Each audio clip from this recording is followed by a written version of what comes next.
What if I told you that one of the greatest leaders in the Bible was once a loud, impulsive man who failed publicly and broke promises he swore he'd never break? A man who walked on water and sank. A disciple who boldly declared loyalty and then denied his master 3 times. Yet his failure was not the end of his story. This is not the story of a perfect man. This is the story of Peter, the man Jesus called the Rock. Peter, upon this rock will I build my church.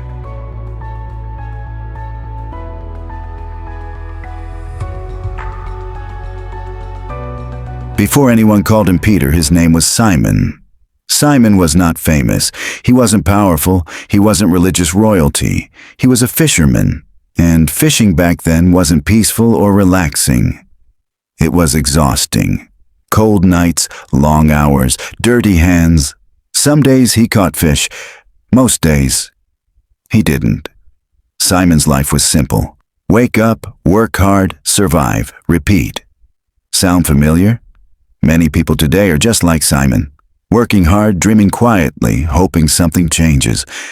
Simon didn't know it yet, but change was already walking toward him.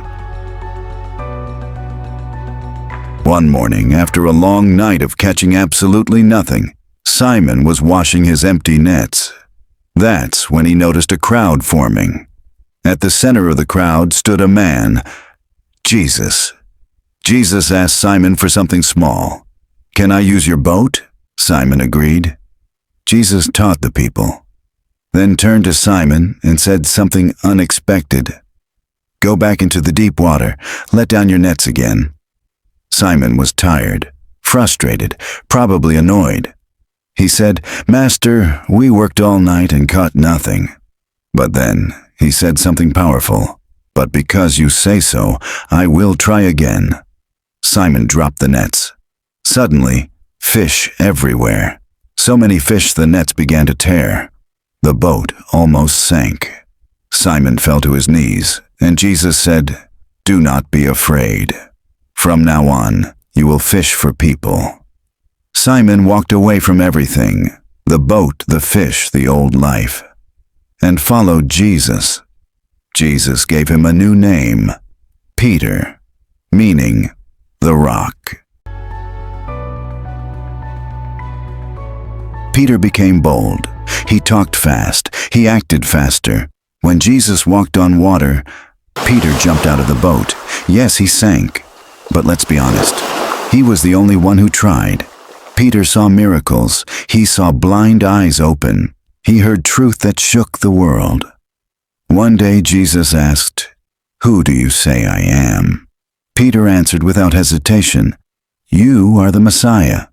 Jesus praised him. But moments later, Peter argued with Jesus about suffering, and Jesus corrected him sharply. Peter loved deeply, but he didn't fully understand what love would cost. When Jesus was arrested, fear took over Peter. Earlier, Peter had said, "I will never leave you." But when pressure came, he followed from a distance. Someone recognized him. "You were with Jesus." Peter said, "I don't know him." Again and again, 3 times. Then the rooster crowed. Peter remembered. His heart broke. He cried bitterly. Jesus was crucified, publicly, painfully, brutally. Peter watched hope die. Peter's story is our story. We live in a generation that cancels people for mistakes, shames failure publicly, pretends perfection is normal. But Peter shows us something different. Failure is not the end. Fear is not your identity. And one bad moment does not erase purpose. If you've ever promised more than you delivered, failed under pressure, felt unqualified or ashamed, then Peter is proof that God still calls broken people. And sometimes, the people who fall hardest become the strongest foundations. In the next episode, we'll see how Peter meets Jesus again after the resurrection and how failure turns into leadership.